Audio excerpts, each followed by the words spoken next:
దేవుని నామానికి మహిమ కలుగును గాక.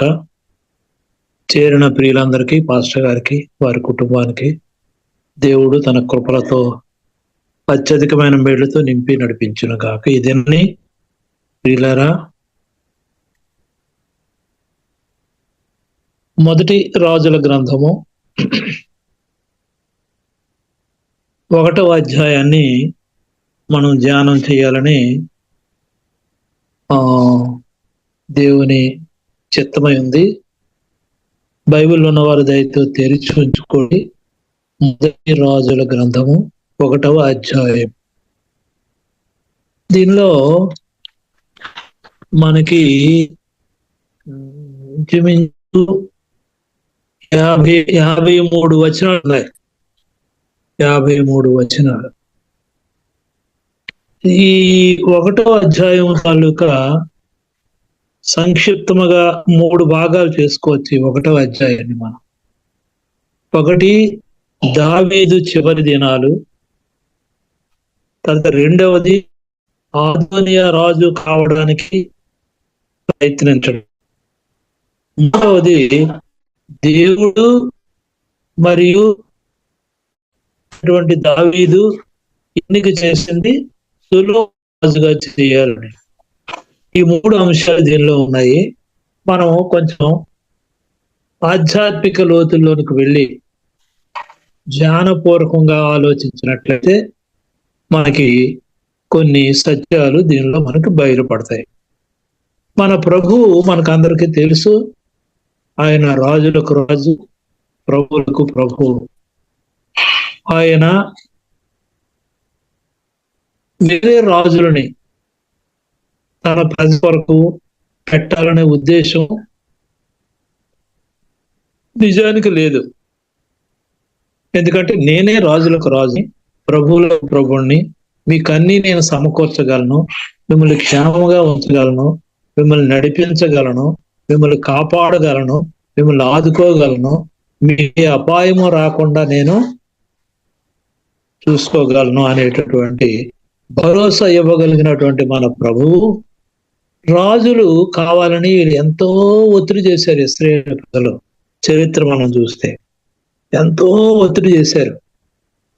అంతకుముందు న్యాయాధిపతులు పెట్టారు. న్యాయాధిపతులు కొందరు వారికి ఆ ప్రజలకి న్యాయం తీసుకునేవారు, దేవుని ప్రజలకి. ఆ తరువాత ఇంకా వాళ్ళ తరువాత నాకు రాజు కావాలని ఆ ప్రజలు కోరినప్పుడు దేవుడు మొట్టమొదటగా మనకి ఈ సమూయేలు గ్రంథాల్లో అంతకు ముందు ఉన్నటువంటి రాజు అయినటువంటి సొలొమోను గురించి, మరి దావీదు గురించి అన్ని వివరాలు 1వ సమూయేలు 2వ సమూయేలులో మనం చూస్తాం. మనం జాగ్రత్తగా స్టడీ చేస్తే సొలొమోను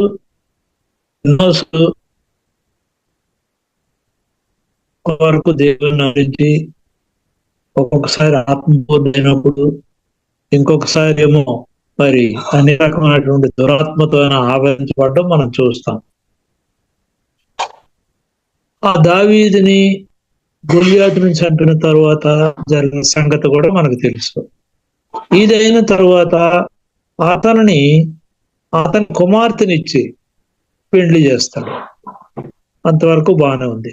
తరువాత ఇతనికి వచ్చినటువంటి పేరు ప్రఖ్యాతులు, ఆ దేవుని పట్ల తనకున్నటువంటి అచంచలమైనటువంటి విశ్వాసం వల్ల దేవుడు అతన్ని హెచ్చిస్తూ ఉంటే, ప్రజలేమో అతన్ని పొగుడుతూ ఉంటే ఇతనికి పగ ఎక్కువైపోయి అతన్ని చంపడానికి ఎన్నోసార్లు చూశాడు. అయినా సరే ఆయన దొరకకుండా కొండలలోనికి, లోయల్లోనికి పారిపోయాడు దావీదు మహారాజు. ఆ తరువాత అక్కడ కూడా దేవుణ్ణి స్తుతించడమే తప్ప ఒక్కసారి దొరికిపోయినా, సౌలు మహారాజు దొరికిపోయినా సరే ఆయన్ని చంపడానికి ఆయన ఒప్పుకోలేదు. ఆ చరిత్ర కూడా మనందరికీ తెలిసిందే. తరువాత తన సొంత కుమారుడు, ఇతనికి అప్పటికి 3 కుమారులు ఉండేవారు. 1 అమ్నోను, 2 అబ్షాలోము, 3 కిల్యోబు అని వీళ్ళందరూ. వీరిలో ఆ అమ్నోను మరణించిన తర్వాత అబ్షాలోము నేనే రాజునైపోతాను అనుకొని అతన్ని అరవడం మొదలుపెట్టాడు. అతని నుంచి కూడా తప్పించుకుంటూ అనేక సందర్భాల్లో ఎక్కడ ఎవరు కనిపించినా బాలుడైన అబ్షాలోము క్షేమంగా ఉన్నాడా అని అడుగుతూనే ఉండడు, అతనికి ప్రేమను చూపిస్తూనే ఉండడు. అయితే స్వయం కృత అపరాధం వలన తన మరణాన్ని తనే తెచ్చుకున్నాడు. అతని చరిత్ర కూడా మిగిలింది. ఇలాగా ఈ ముగ్గురు కుమారులు కూడా మరణిస్తారు, అతని తాలూకా ముగ్గురు కుమారులు. తరువాత దావీదు రాజుకి బహువృద్ధుడు అని మొదటి వచనంలో మనం చూడగలం. రాజైన దావీదు బహువృద్ధుడు కాగా అని. ఇక్కడ బహువృద్ధుడు అంటే ఇంచుమించు ఎంత వయసు అయి ఉంటుందని మనం అనుకుంటాం? ఎవరైనా స్పందించండి. దావీదు బహువృద్ధుడు అని రాయబడి ఉంది బైబిల్లో. అప్పటికి ఎంత వయసు ఉండి ఉంటుంది? చెప్పగలిగితే సంతోషం, లేదంటే ఒక రిఫరెన్స్ చూడండి. 2వ సమూయేలు గ్రంథం 5వ అధ్యాయము 4వ వచనాన్ని చూద్దాం. 2వ సమూయేలు ఆ ప్రక్కనే ఉంటుంది. 5వ అధ్యాయం 4వ వచనంలో ఏముంటదంటే, 30 సంవత్సరాలప్పుడు దావీదు రాజు అయ్యాడు. తరువాత అతను 40 సంవత్సరాలు ఏరాడు. అంటే ఎంత వయసు? 30 ప్లస్ 40. అతని వయసు అప్పుడు 70 సంవత్సరాలు అన్నమాట. ఈ 70 సంవత్సరాల వయసు వచ్చేసరికి అతనికి ఇంకా రాజ్యాన్ని పరిపాలించే పరిస్థితి లేకుండా ఉండింది. అతను ఏం చేస్తాడంటే, అతని దగ్గర ఉన్న వాళ్ళందరూ కూడా నమ్మకమైన వాళ్ళు ఉన్నారు. అతనితో పరిచారకులు గాని, సైన్యాధిపతులు గాని, యాజకులు గాని, నమ్మకమైన వాళ్ళు కూడా దేవుడి మీద భయము, రాజు మీద కూడా భయము భక్తి కలిగి ఉన్న వాళ్ళే ఉండేవారు. కాబట్టి అతనికి ఒక ఆ వెట్ట కలిగించడానికి, చలి అన్ని దుప్పట్లు కప్పిన సరిపోవట్లేదని వెట్ట అంటే నేను సంక్షిప్తంగా చెప్పుకెళ్ళిపోతున్నాను. వెట్ట కలిగించడానికి ఒక స్త్రీని ఎక్కడి నుంచి అంటే సూనేం పట్టణం నుంచి తీసుకొస్తారు. ఆ సూనేం చరిత్ర కూడా తర్వాత మనం జ్ఞానం చేయొచ్చు. కానీ మనకి ఇక్కడ కావాల్సిన అంశం ఏంటంటే, ఆమెను తీసుకొచ్చిన తరువాత ఇక్కడ ఒక వచనం రాయబడి ఉంది. 3వ వచనం మనం చూస్తే, ఆ 4వ వచనం చూస్తే, ఈ చిన్నది బహు చక్కనదై ఉండి రాజును ఆదరించి ఉపచారము చేయుచుండెను గాని రాజు దానిని కూడలేదు. అంటే ఈమె బహుశా దావీదు ఉపపత్నుల్లో ఈమె బహుశా ఆఖరిదాయి. కానీ దావీదు మహారాజు ఆమెను కూడలేదు, ఆమెకు సంతానం కూడా లేదు అని మనకి చాలా స్పష్టంగా తెలుస్తుంది. ఈ సూనేం పట్టణం గురించి మనం గమనిస్తే, సూనేమీయురాలు దగ్గరికి దైవజనుడు వెళ్తుండడం, వస్తుండడం, మన ఇంటికి వచ్చి పోచున్నవాడు భక్తి గల దైవజనుడు సోమాని ఆమె చెప్పడం, వాళ్ళు ఎంతో ఒక కన్స్ట్రక్టివ్ గా, చాలా అందం ఉంటది, చాలా జ్ఞానం ఉంటది, మంచి పరిస్థితుల్ని వాళ్ళు చూసినటువంటి పట్టణం అక్కడ ఉన్న వాళ్ళందరూ. అనేకమైన సంగతులు ఆ సూనేం పట్టణం గురించి కూడా ఉంటాయి. యెహోషువ గ్రంథంలో కూడా ఈ ప్రస్తావన ఉంది, సమూయేలు గ్రంథంలో కూడా ఈ ప్రస్తావన ఉంది, రాజులు 2వ గ్రంథంలో కూడా ఈ ప్రస్తావన ఉంది. వీళ్ళందరూ ఇస్సాకారు వంశీయులకి వచ్చినటువంటి స్వాస్థ్యం. ఈ పట్టణము ఇస్సాకారు వంశీయులకు వెళ్ళింది. సూనేం పట్టణం, మరికొన్ని పట్టణాలు కూడా ఆ వాటాలు పంచుతూ ఉన్నప్పుడు వాళ్ళకి వెళ్ళినటువంటి స్వాస్థ్యాలు. సరే, ఇక్కడ వరకు మనం జాగ్రత్తగా చూసాము. దీనిలో దావీదు మహారాజుకి ఉన్న పరిస్థితిని చూసాం. అతనికి వచ్చినటువంటి ఆ పరిస్థితుల్లో నుంచి తప్పించడానికి అతని దగ్గర ఉన్న వాళ్ళు ప్రయత్నం చేయడం చూసాం. కానీ ఇంకా కూడా అతను ఏమాత్రం కూడా లేవలేని పరిస్థితుల్లోనే ఉన్నాడు, వృద్ధుడైపోయాడు అనమాట. ఇప్పుడు ఈ దీన్ని బాధ్యత ఎవరు తీసుకోవాలి? ఈ బాధ్యత ఎవరు తీసుకోవాలి అని ఇష్టం. ఇక్కడ మనం ఒక దైవ సేవకునిగా సేవని, మనకంటే ముందున్న వాళ్ళు నమ్మకంగా పనిచేసి వాళ్ళు వృద్ధులైపోతే ఆ సేవ ఎవరికి ఇవ్వాలి? దాన్ని ఎవరు కొనసాగించాలి? ఎలా కొనసాగించాలి అని మనం ఆలోచన చేసినట్లయితే కొన్ని ఆధ్యాత్మిక సత్యాలు మనం గమనించవచ్చు. ఇక్కడ ఏం జరిగింది మనం జాగ్రత్తగా 5వ వచనం నుంచి మనం చూస్తాం.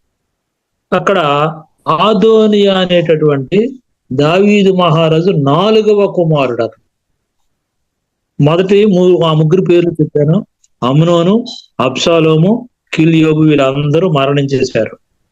ఇక ఆదోనియా ఏమనుకున్నాడంటే, ఇక తరువాత నేనే ఇంటికి పెద్దను, నేనే వారసుడును, నేను తప్ప ఇంకెవరు రాజు అవ్వడానికి లేనే లేదు అని అనుకొని ఏం చేశాడంటే, తాను గర్వించేవాడే అని బైబిల్లో 5వ వచనం చూద్దాం, చదువుదాం.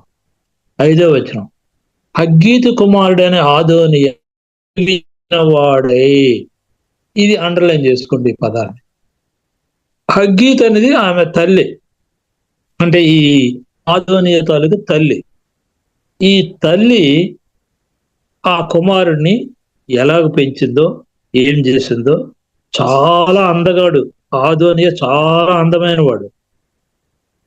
ఇంకా అతనికి ఏ మాత్రం కూడా చిన్న పరిస్థితి ఏమి లేదు, పెద్ద పరిస్థితి ఉంది, యుద్ధ నైపుణ్యాలు అన్నీ ఉన్నాయి, అందరి దగ్గర నేత్రతనం ఉపాదించుకున్నాడు.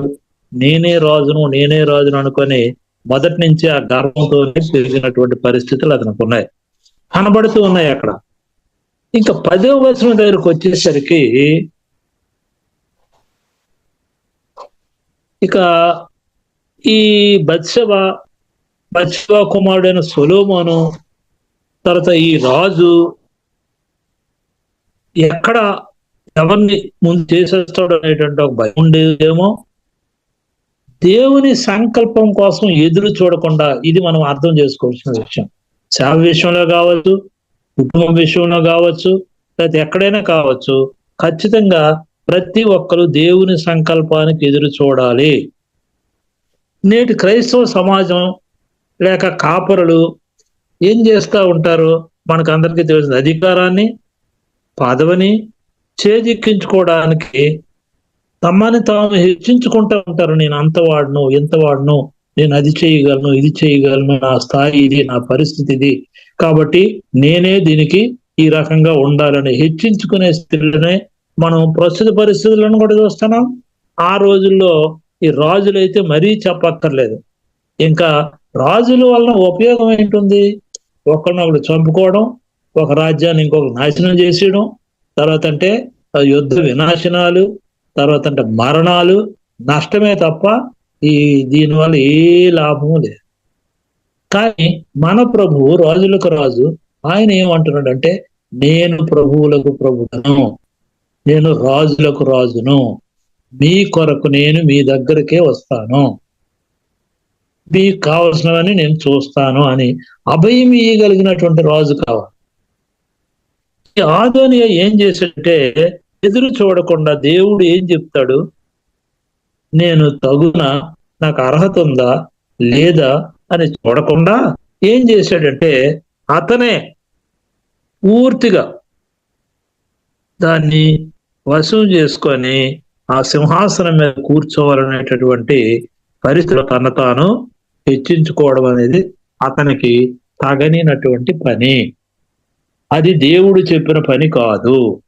కాబట్టి క్రైస్తవులు కూడా అర్థం చేసుకోవాల్సింది ఏంటంటే, ఒక దేవుని సంకల్పం ఏంటి, అతను మనకి అధికారము, ఈ పదవి ఇస్తాడా, ఇవ్వడానికైనా ఇష్టపడుతున్నాడా, అసలు దేవుని హృదయంలో ఏముంది అని మనం జాగ్రత్తగా చూస్తే కొన్ని మాటలు ఆశ్చర్యిస్తే మనకి. ఒక్క మాట మనం చూద్దాం, దయచేసి చూడండి. ఇర్మియా గ్రంథము 45:5. ఇర్మియా గ్రంథము 45:5. ఎవరైనా తీసి చదవండి.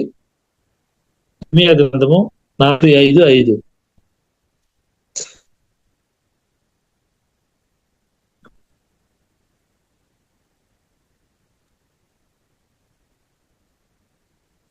నీ నిమిత్తము నీవు గొప్ప వాటిని వెతుకుచున్నావా?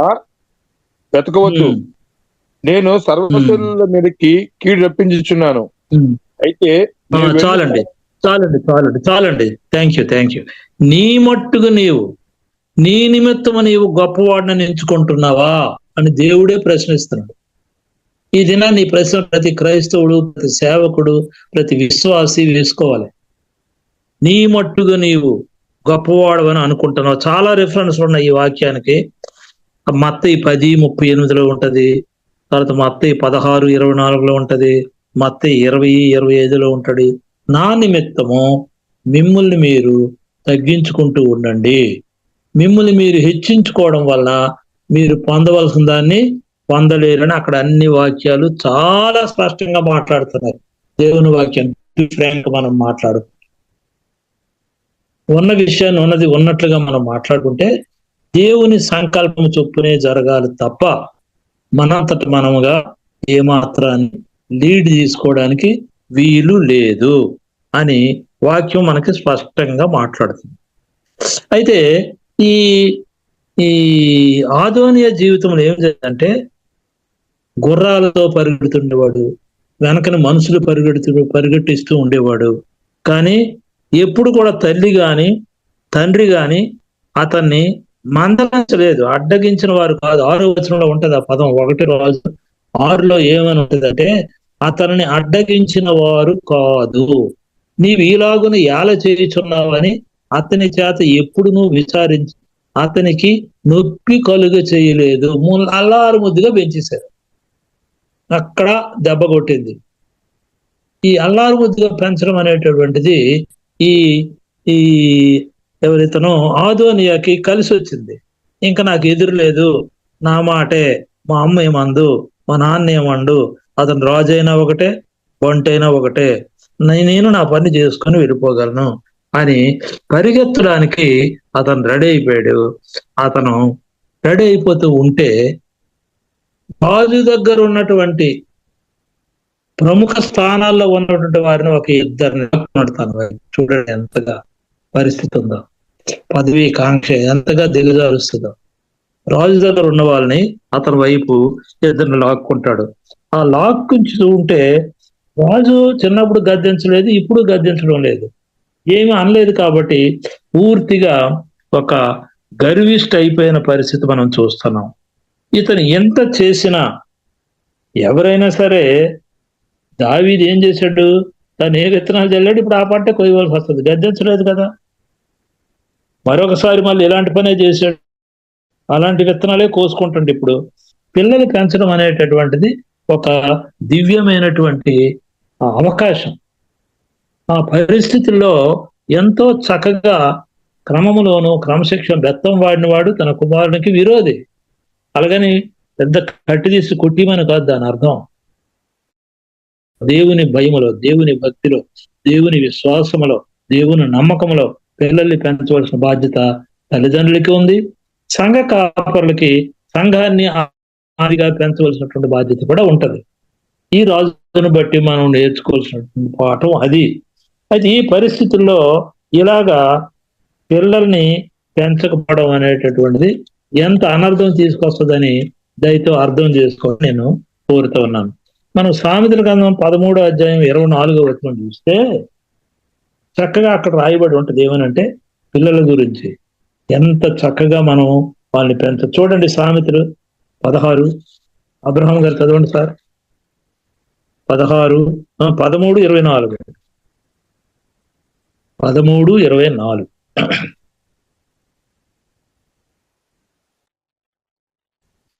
బెత్తము వాడని వాడు తన కుమారునికి విరోధి, కుమారుని ప్రేమించువాడు వాడిని శిక్షించు.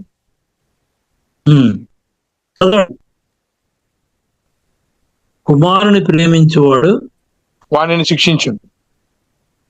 అది ఇది జరగాల.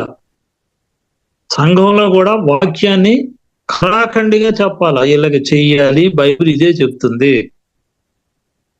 కాబట్టి ఈ రకంగా మనం ఉండాలి, ఈ పద్ధతిలో ఉండాలి, ఈ కట్టుబాటులో ఉండాలి అనేటటువంటి చెప్పగలిగినటువంటి ఆత్మీయమైన ధైర్యం కాపరికి కావాలి. అదే కుటుంబంలో కూడా వారిని పెంచడంలో ఈ ఆత్మీయమైన ఎదుగుదలలో ఈ తల్లి తండ్రి ఇలాంటి పరిస్థితులు రావు.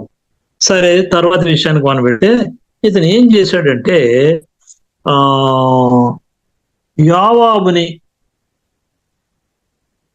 తర్వాత అంటే అబ్యాతారుని ఇద్దరిని ఇతని వైపు లాక్కున్నాడు. ఆ టైంలో గుర్రాలు పట్టుకున్నాడు, గుర్రాలు ఉన్నాయి. ఈ యోవాబు ఎవరంటే 1వ అధ్యాయం 7 వచనాలు ఇవి మనం చూడొచ్చు. తర్వాత మీరు స్టడీ చేయండి. ఇది రాజుల మొదటి గ్రంథం 1వ అధ్యాయం 7-8 వచనాల్లో ఇక్కడ సెరూయ దావీదుకి అక్క. ఈ అక్క కొడుకే యోవాబు, అంటే సెరూయ కొడుకే యోవాబు. అంటే దావీదుకి ఏమవుతాడు? మేనలుడు అవుతాడు. మేనలుడు ఇంకెలాగుంటుందో చూడండి. ఆ అతను సైన్యాధిపతి, దావీదుకి సైన్యాధిపతి. అలాంటి గొప్ప సైన్యాధిపతిని ఇతని వైపు లాక్కున్నాడు. మనకు తెలుసు ఎప్పుడైనా సరే ఏం జరుగుతూ ఉంటుందంటే, పదవుల కోసం ప్రాకులాడే వారి చుట్టూ చేరేవారు తప్పకుండా ఎప్పుడు ఉన్నారు, అప్పుడు ఉన్నారు, ఇప్పుడు ఉన్నారు. అతను ఒక పదవి వస్తుంది. ఇప్పుడు రాజు వృద్ధుడైపోయాడు, ఇక ఇతను రాజు తయారవుతున్నాడు.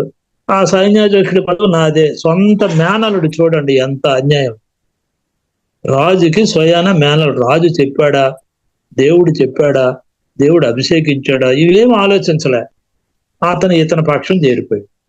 ఈ కథంతా కూడా మనకు 2వ సమూయేలు గ్రంథం 8వ అధ్యాయం 16వ వచనంలో ఉంటది. కాబట్టి పదవుల కోసం ప్రాకులాడే వారిని జాగ్రత్తగా మనం కనిపెట్టవలసిన అవసరం ఉంది. అలా చుట్టూ చేరే వారిని కూడా జాగ్రత్తగా కనిపెట్టవలసిన అవసరం ఉంది.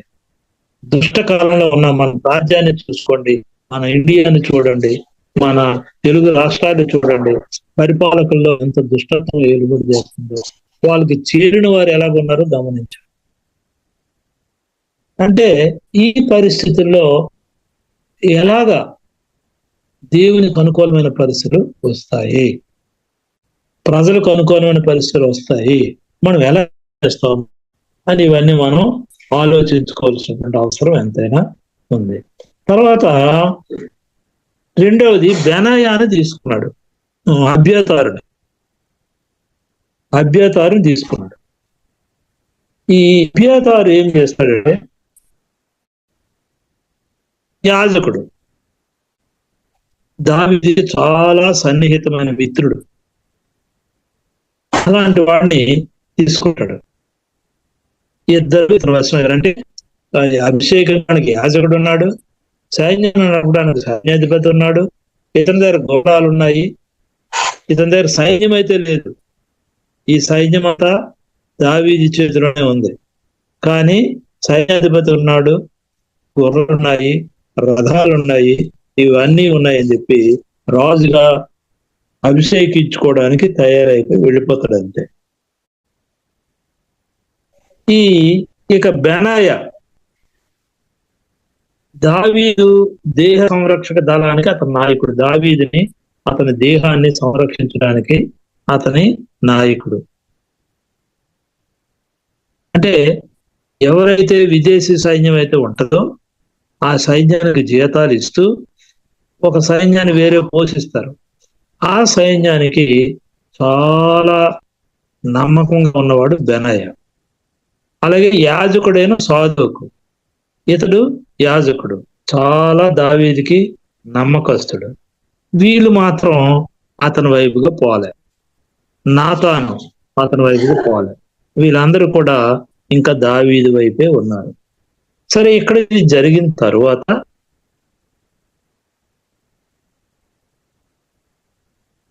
నాతాన్ అనేటటువంటి ప్రవక్త దావీదుని హెచ్చించిన వాడు. బెనాయ ఏ విదేశీ వాళ్ళు కూడా ఎవరు కూడా ఇతనితో రావడానికి ఇది లేకుండా ముందుండి సైన్యాన్ని నడిపించిన వాడు, నమ్మకంగా ఇతనితోనే ఉన్నారు. ఇదంతా జరిగిపోయిన తర్వాత చక్కగా పరిస్థితిలో వెళ్ళాడు. అక్కడ ఒక బలిపీఠం కట్టుకున్నాడు. ఒక నది దగ్గర, నది పక్కన నది కూడా రాయబడి ఉంది.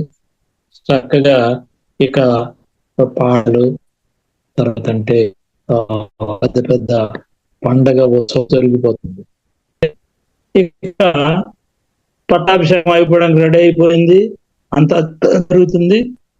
ఈ సంగతి నాతాను ప్రవక్త ఏం చేస్తాడంటే వెంటనే సొలొమోను తల్లి దగ్గరికి, బత్షెబ దగ్గరికి వెళ్ళి, నువ్వు వెంటనే రాజు దగ్గరికి వెళ్ళి, రాజు ఒక వాగ్దానం చేశాడు, నీకు రాజుని చేస్తానని అక్కడ అతను పట్టాభిషేకం చేసుకుంటున్నాడు.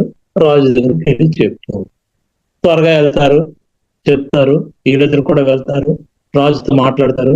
రాజు ఏమో మన బత్షెబని పిలమంటాడు.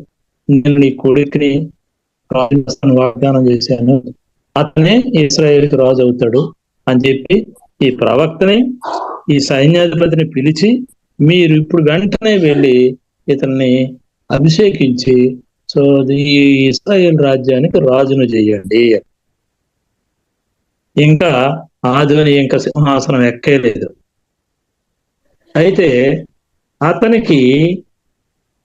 కుట్రకు మంచి కుట్రలకు ఎప్పుడు మద్దతు ఉంటుంది మనకు తెలుసు కదా. అతని కుట్రకి ఎంతమంది మద్దతు ఇచ్చారో చూడండి. ఇంతలో ఏదో ఒకటి చేయకపోతే అది నెరవేరే ఛాన్స్ కూడా జరిగిపోతూ ఉంటుంది, ప్రభుత్వాల్లో కానీ, కుటుంబాల్లో కానీ, సంఘాల్లో కానీ. ఈ ఛాన్స్ ని వాళ్ళు తీసుకొని ఇవ్వకుండా వెంటనే రియాక్ట్ అయ్యారు వీళ్ళు. ఈ శబ్దాన్ని రాజు జ్ఞాపకం చేస్తారు, రాజు కూడా దాన్ని కన్ఫర్మ్ చేస్తాడు. ఆ తరువాత దేవుడు కూడా ఇతనే రాజు అవుతాడని అంతకుముందు చెప్పిన మాటలు మనకందరికీ తెలిసిన సంగతి. నీ వంశపు వారిని నేను రాజును చేస్తాను, నేను నీ జనాంగాన్ని ఆశీర్వదిస్తాను అని ఎవరినైతే అభిషేకించాడో, ఎవరినైతే చెయ్యాలనుకున్నాడో వారిని చేసే సమయం ఇప్పుడు వచ్చింది. ఇది దేవుని సంకల్పం. కాబట్టి మొదట దేవుడు అంగీకరించాడు, రెండు రాజు కూడా అంగీకరించాడు.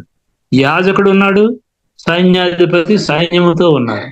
చక్కగా అతన్ని తీసుకొచ్చి మంచి పరిస్థితుల్లో వారిద్దరు కూడా సొలొమోను మహారాజుని ఇశ్రాయేలు ప్రజలకు రాజుగా అభిషేకిస్తారు. ఇక్కడ ఒక మాట చెప్పి మనం ఈ వాక్య భాగాన్ని ముగించుకుందాం. చాలా చాలా ఇంపార్టెంట్ అయింది, జాగ్రత్తగా గమనించండి.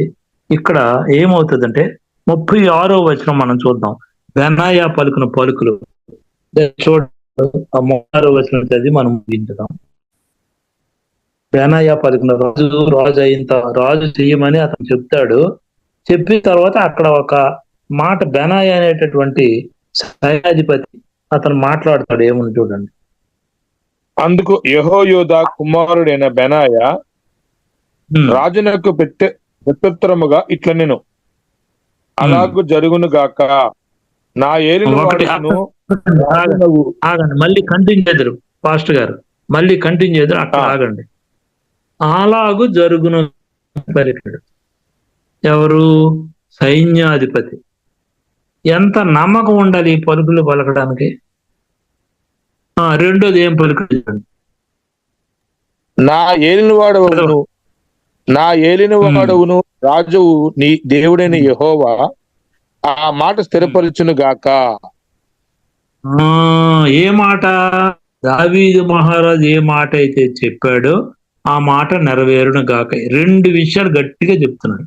ఒకటి దేవుని గురించి చెప్పాడు, దేవుడు పలికిన మాట గురించి. మూడోది కూడా చెప్పాడు, చూడండి, చదవండి. యెహోవా నా ఏలినవాడవును రాజునకు నీకు తోడుగా ఉండునట్లు ఆయన సొలొమోనుకు తోడుగా నుండి నా ఏలినవాడైన రాజుకు దావీదు యొక్క రాజ్యము కంటే అతని రాజ్యము ఘనముగా చేయునుగాక అనెను. ఈ మూడు విషయాలు కూడా ఇతను పలికినటువంటి విషయాలు అక్షరాల వీరి జీవితాల్లో నెరవేరాయి, ఇశ్రాయేలు జీవితాల్లో నెరవేరాయి, ఆ సొలొమోను మహారాజు జీవితంలో నెరవేరింది. అన్ని విషయాలు ఒక్క అక్షరం కూడా తేడా లేకుండా నెరవేరింది. మన పలుకులు ఎలా ఉన్నాయి? ఓ దైవజనుడా, ఈ దినాన్ని మనం పలికినటువంటి పలుకు నెరవేరుతుందా? ఒక ఉదాహరణ, ఇంకా అర్థం అవడానికి ఒక ఉదాహరణ చెప్తాను. ఏంటంటే, అబ్రహాముని తీసుకోండి. అతన్ని బలి ఇవ్వడానికి తీసుకెళ్తున్నాడు. అక్కడ వాళ్ళు అడుగుతారు, వాళ్ళతో చెప్తాడు అబ్రహాము, మేము కొండ మీదకి వెళ్తాము, దహన బలి ఇచ్చేసి మేమిద్దరము తిరిగి అని చెప్తాడు. మీరు ఆదికాండం 12వ అధ్యాయంలో చూస్తే, అంటే ఎంత కాన్ఫిడెంట్ గా ఇప్పుడు చూడండి. కాబట్టి మన చాలా స్పష్టంగా ఉంటే దేవుడు తన కార్యాలను నెరవేరుస్తాడు. యథార్థంగా ఉంటే దేవుడు తన కార్యాన్ని నెరవేరుస్తాడు, మన అభిష్టాలు నెరవేరుస్తాడు. మన మాటలు ఎస్ అంటే ఎస్, నో అంటే నో ఉండాలి. కుటుంబ జీవితాల్లో, సమాజ జీవితాల్లో ఇది చాలా అవసరం ఉంటుంది. ఈ బెనాయ పలుకులు చేసుకొని మనం చూసినట్లయితే మనం అబ్రాహాముని జ్ఞాపకం చేసుకోవచ్చు, మానాన్ని జ్ఞాపకం చేసుకోవచ్చు. ఈ ప్రెజెంట్ డేస్ లో హడ్సన్ టేలర్ అనేటటువంటి ఒక దైవజనుడు పడవలో వెళ్తున్నాడు. పడవ మధ్యలో అయిపోయింది, ముందుకి కదలడం లేదు. ఇంకా అది మళ్ళీ ఆ వేవ్స్ కూడా అనుకూలించకపోతే వారం 10 రోజులు కదలడానికి వీల్లేదు. అతను స్వయంగా అతను సాక్ష్యంలో చెప్పినటువంటి మాటలేదు. వెంటనే అతను ఏం చెప్పాడంటే ఆ నాయకుడి దగ్గరికి వెళ్ళి, వాడు నాయకుడి దగ్గరికి, అయ్యా నువ్వు పైకి వెళ్ళి తెరసాపు ఎత్తు, నేను నా దేవుని ప్రార్థన చేస్తాను, వాడ నడిపించవచ్చు అంటే అది వింటారా వినరా, ఇప్పుడు ఇది సాధ్యమా అసాధ్యం ఏం ఆలోచించలేదు. నా దేవుడు ఇవి చేయడానికి సమర్థుడు, ఖచ్చితంగా చేస్తాడు అని నమ్మితే అతను కొంచెం జాప్యం చేస్తుంటే మళ్ళా ఆ కెప్టెన్ ని బలవంతం చేసి నువ్వు వెళ్ళి చెయ్యు, నేను ప్రార్థన చేస్తాను, ఖచ్చితంగా వాడ కదులుతుంది. ఎత్తితే తెరచాప ఎత్తారు, ఇంకా గాలి అనుకూలంగా మళ్ళీ అతను వచ్చి పడవను నడిపించడం జరుగుతుంది. మొత్తం మీద ఎత్తించి ముందుకు కదిలేలా చేసింది దేవుని బిడ్డ. ఈ దినం మన పలుకులు ఎలాగున్నాయి? బెనయ్య పలుకులు, అలాగే అబ్రహాము పలుకులు. ఈ నా మాట విని ఈ చొప్పున చేయువాడు, నీ మాట చొప్పున మేం పని చేస్తాము అని పలికిన వాళ్ళు, నీ మాటలే మేము పలుకుతాము అని చెప్పిన వారు ఎంతైనా ఆశీర్వదిస్తారు. నిస్సందేహంగా ఎంతైనా ఆశీర్వదించబడతారు. వారి మాటలు కూడా ఇతరులకు ఆశీర్వాదకరంగా ఉంటాయి, దీవెనకరంగా ఉంటాయి, ఎంతో ఆసక్తిగా ఉంటాయి, ఎంత వేగం విందుమా అనేటటువంటి ఒక పరిస్థితి వస్తూ ఉంటది. కాబట్టి ఓ దైవజనుడా, ఓ విశ్వాసి, ఓ కుటుంబ పెద్ద, ఒక సంఘ కాపరి, నీ పలుకులు జాగ్రత్తగా దేవునికి మహిమకరముగా, అవి సత్యమైనటువంటి పలుకులుగా ఉంటే దేవుడు మీ పలుకుల ద్వారా ఈ సమాజానికి గొప్ప కార్యాలు చేస్తాడు, గొప్ప మేలు చేయబోతున్నాడు. కాబట్టి అట్టి కృప మన అందరికీ రావాలి. ఈ రాజరికంలో ఏమీ లేదు. మన రాజు ప్రభువులకు ప్రభు, ఆయన రాజులకు రాజు, రాబోతున్నటువంటి రాజు, త్వరగా రాబోతున్నటువంటి రాజు మనల్ని పరిపాలిస్తాడు. అక్కడ ఆకలి ఉండదు, దప్పిక ఉండదు, చీకు ఉండదు, చెంత ఉండదు. నిత్య రాజ్యములో మనం కూడా పరిపాలకులముగా ఉందము గాక. దేవుడు ఈ మాటలు దీవించి తన వేడికల్లో ఆశీర్వదించును గాక. ఆమేన్. చక్కటి వాక్యాన్ని చెప్పి బలపరిచిన దైవజనునికి వందనాలు.